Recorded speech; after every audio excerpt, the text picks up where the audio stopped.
a palavra do Senhor. Mas aquele que perseverar até o fim será salvo. E este evangelho do reino será pregado em todo o mundo, em testemunho a todas as gentes. E então virá o fim. Louvado, glorificado e exaltado é o nome do Senhor. Te convido a estar orando ao Senhor.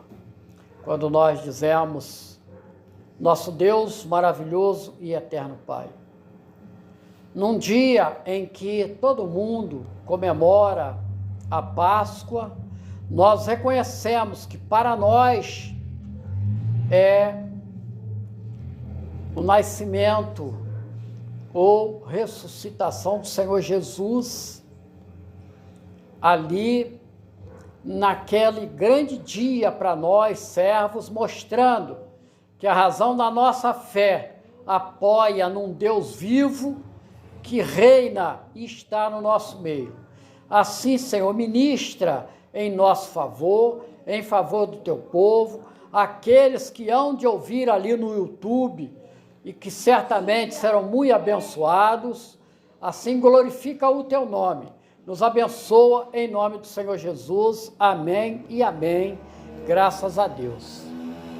Então, a nossa mensagem de hoje, nós não podemos até estar postando para vocês, gostaria, ela vai estar apoiada exatamente nesses vários círculos, sendo que nós vamos titularizar a caminhada do cristão. E nós podemos melhor dizer que é a caminhada daquele que um dia teve uma experiência com o Senhor Jesus, que teve um encontro com o Senhor Jesus, e que a partir dali tudo mudou. Ele passou a continuar vivendo no mundo, entretanto, com uma mentalidade totalmente voltada para a eternidade.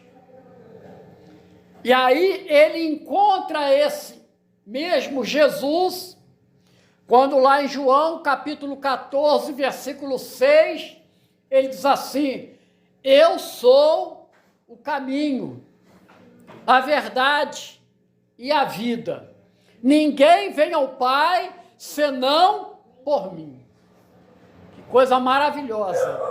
Então, quando nós encontramos esse caminho, nós passamos a ser direcionados pelo Espírito Santo de Deus. Mas logo, logo, nós vamos encontrar as oposições.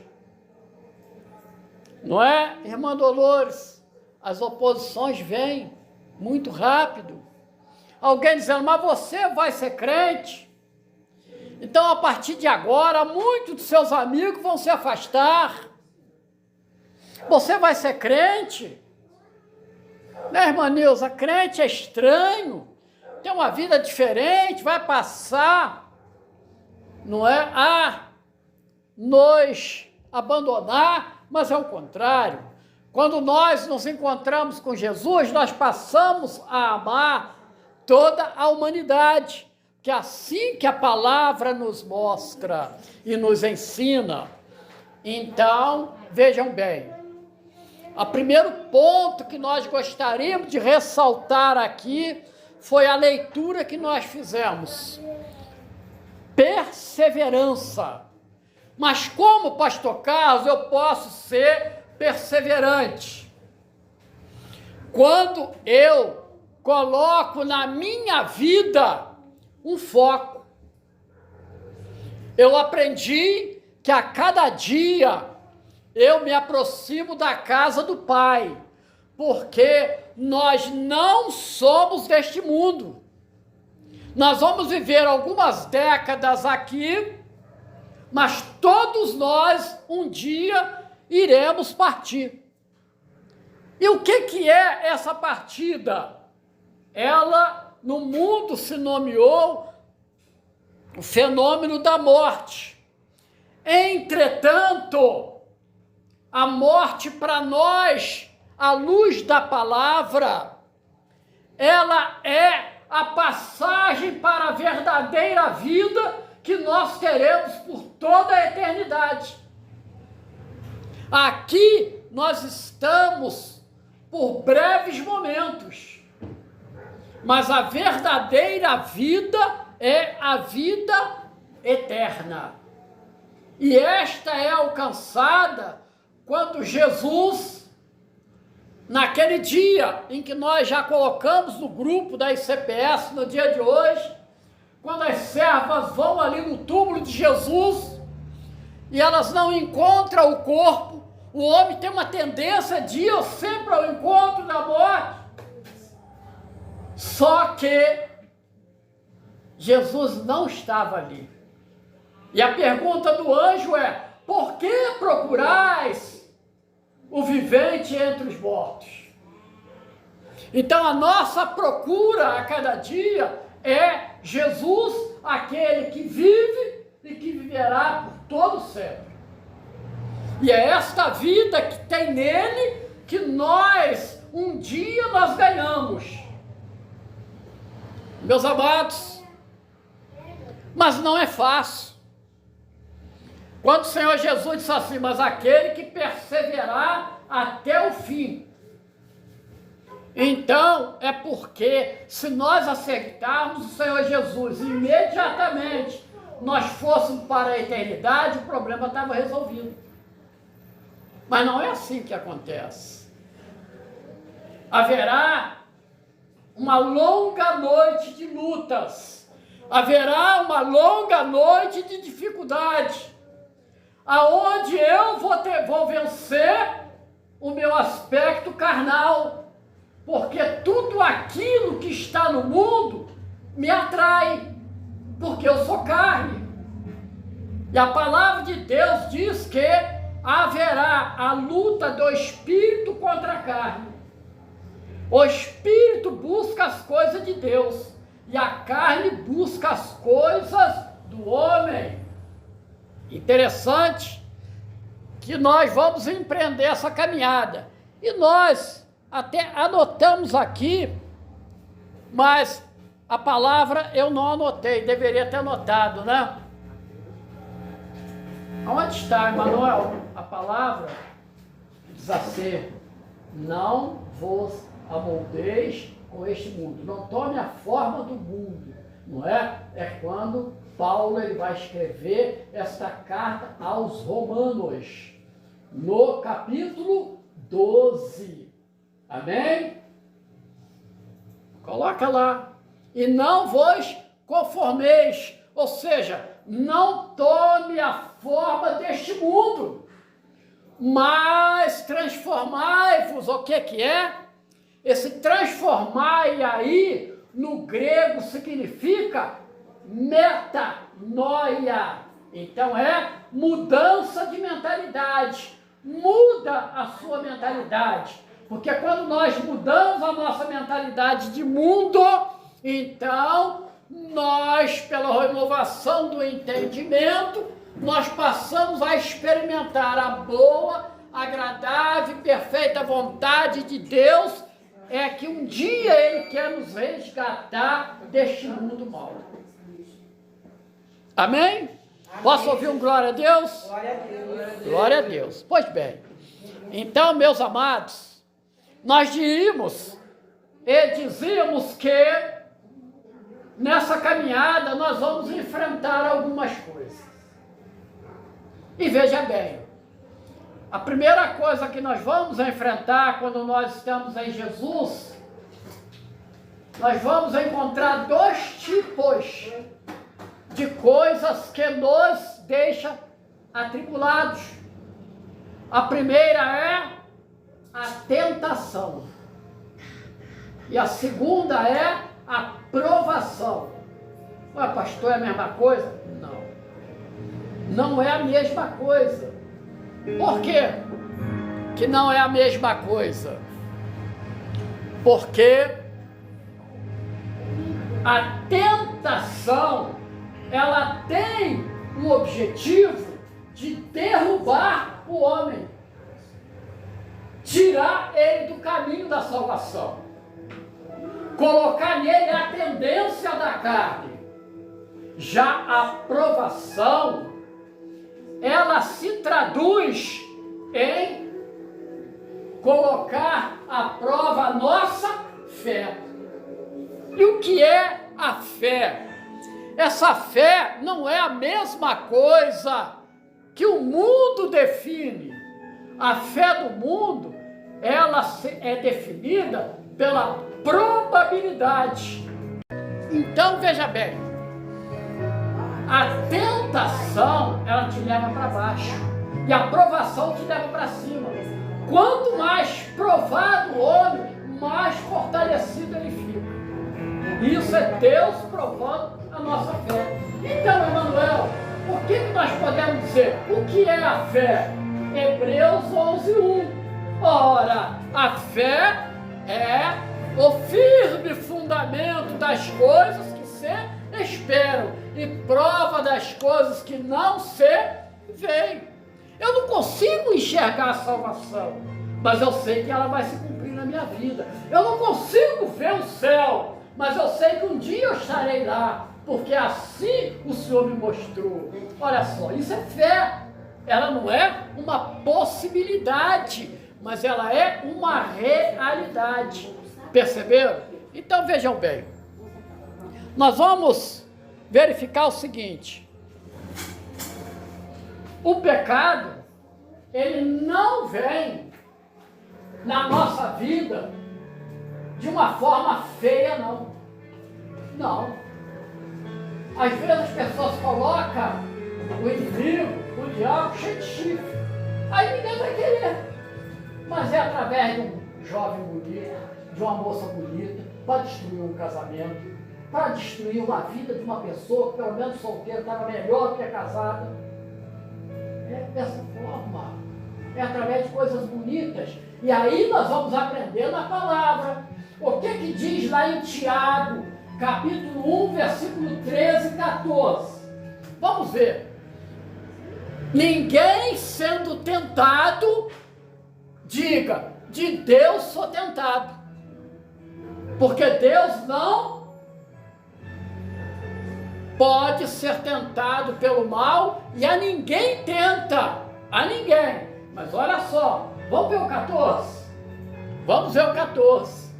Mas cada um é tentado quando atraído e engodado pela sua própria concupiscência. Ou seja, nós temos uma tendência de pecar. Não existe gente boa. O que existe é que nós somos fracos.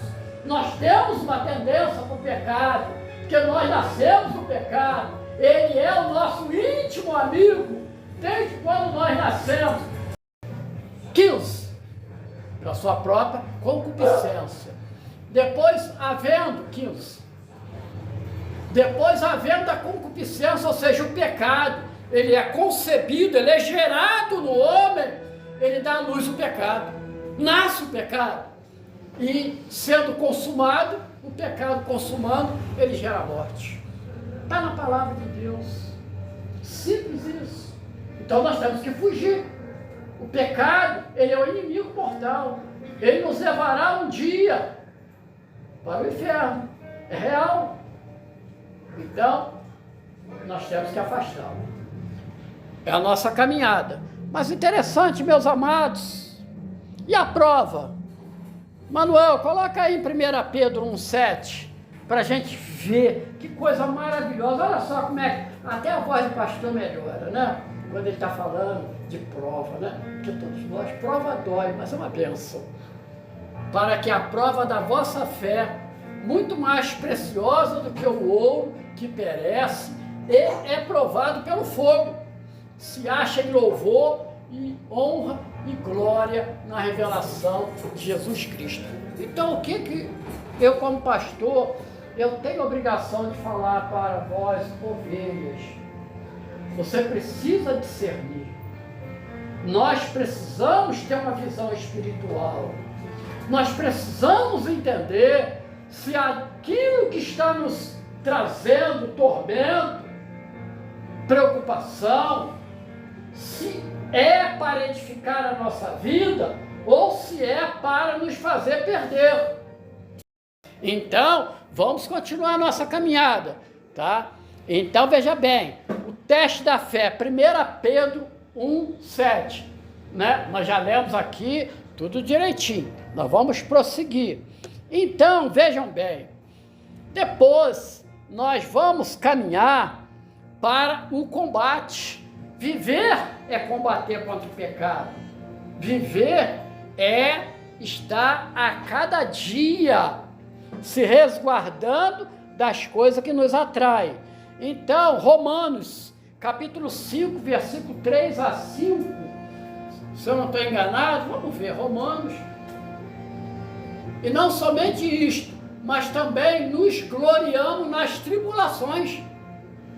Vem a luta, vem a dificuldade para dentro do nosso lar, opa, se é do Senhor, eu vou glorificar a Deus para Ele me sustentar nesse momento.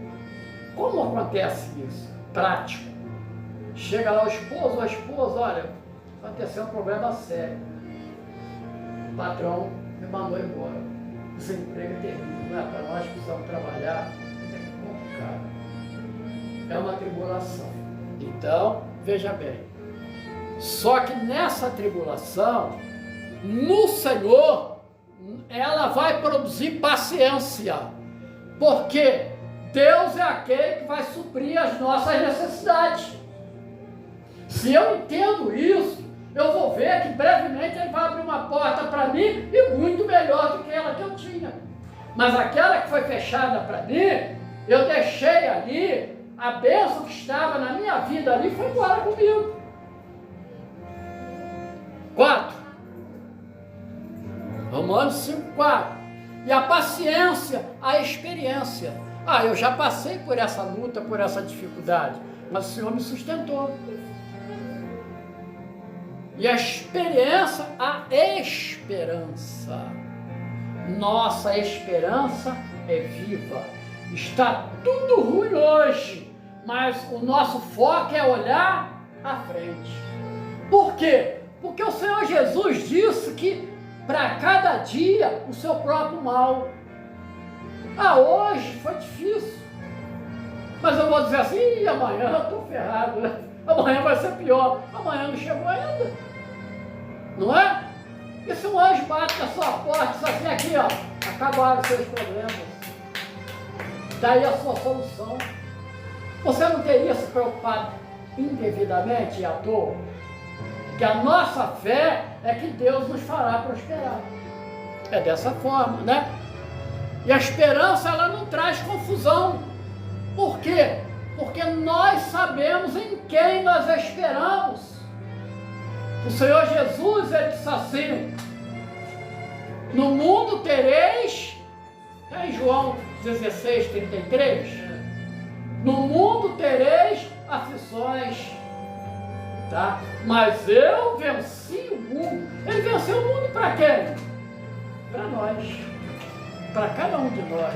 Glória a Deus. Glória a Deus. Louvado seja o nome do Senhor. Volta lá o texto, por favor.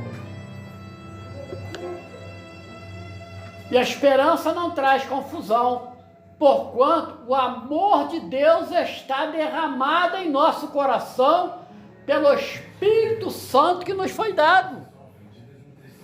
Porque é Ele que nos leva a caminhar na revelação.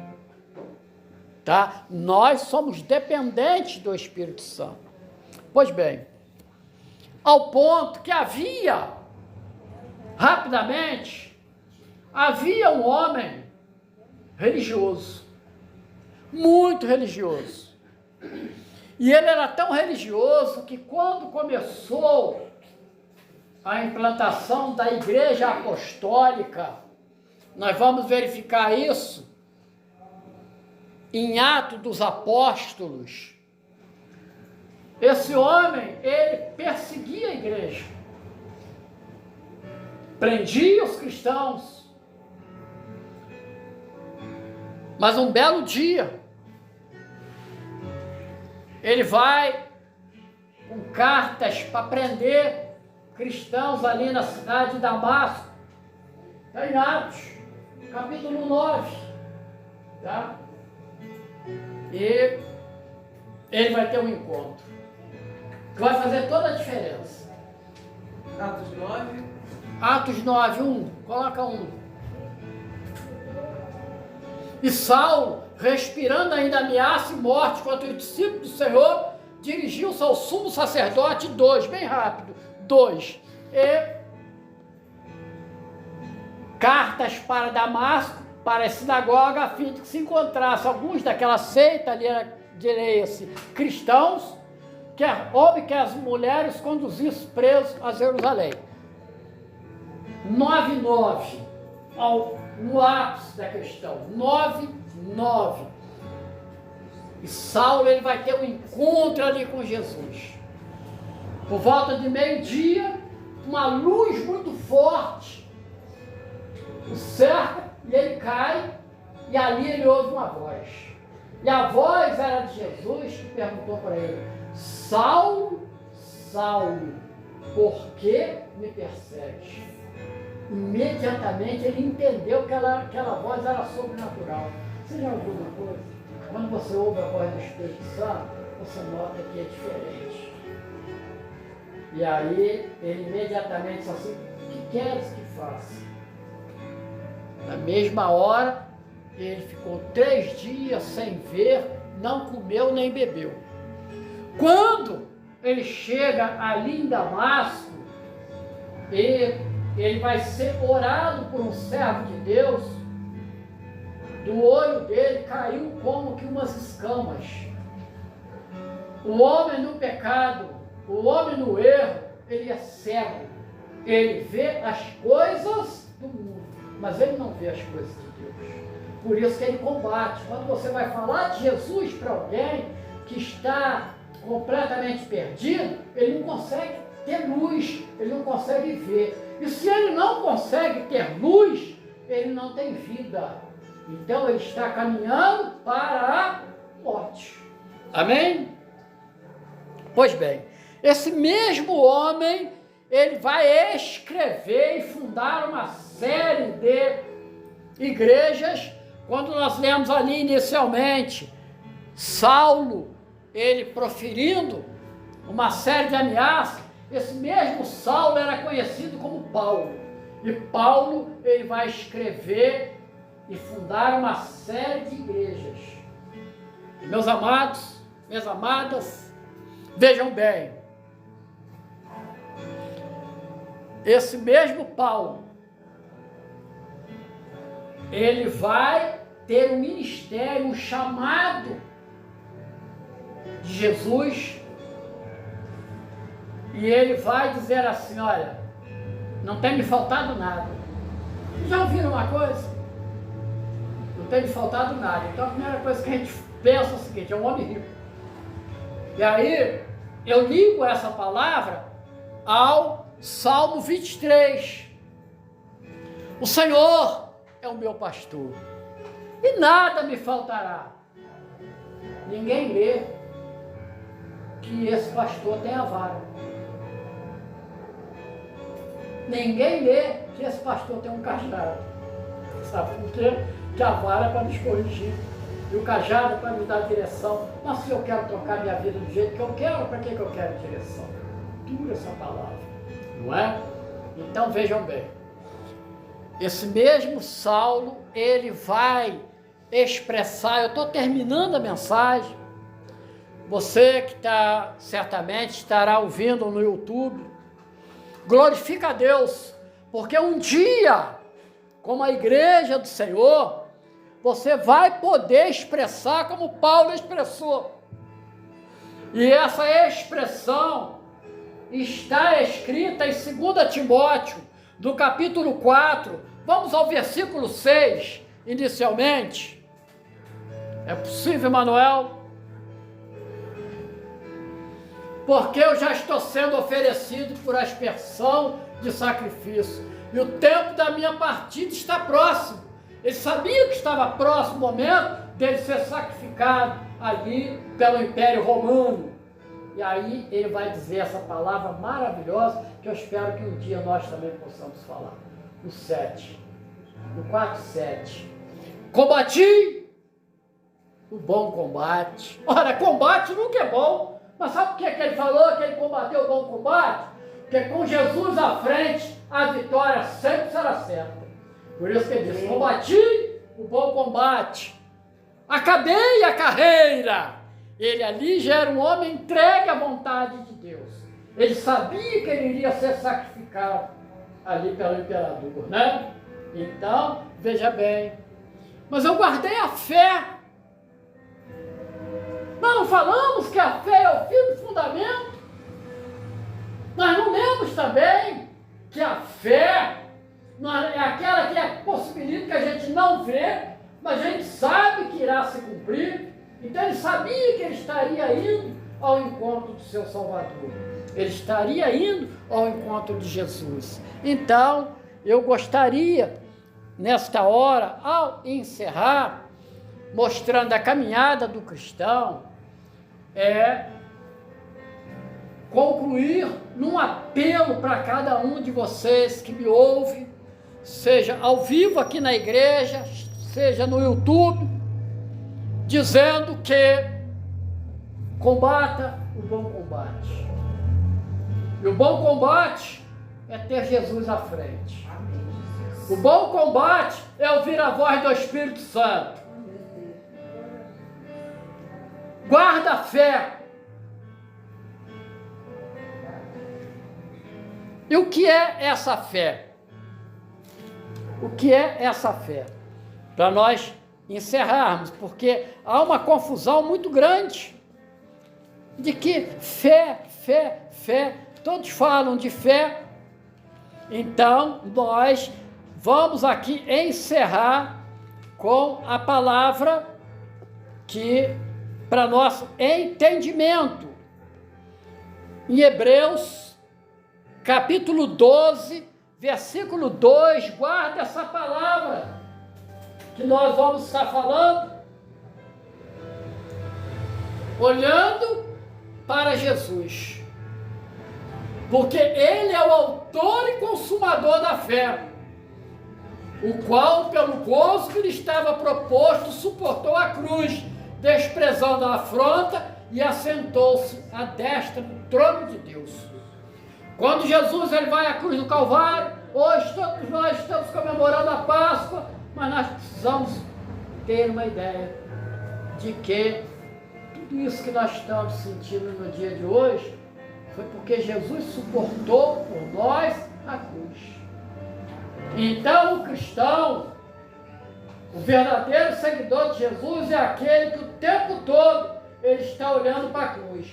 Quando eu olho para a cruz, eu sempre vou ter a seguinte visão: um justo morreu em meu lugar, um justo pagou o preço do meu pecado, um justo me deu a vitória sobre o inimigo. Louvado seja o nome do Senhor, amém? Que o Senhor nos e os abençoe.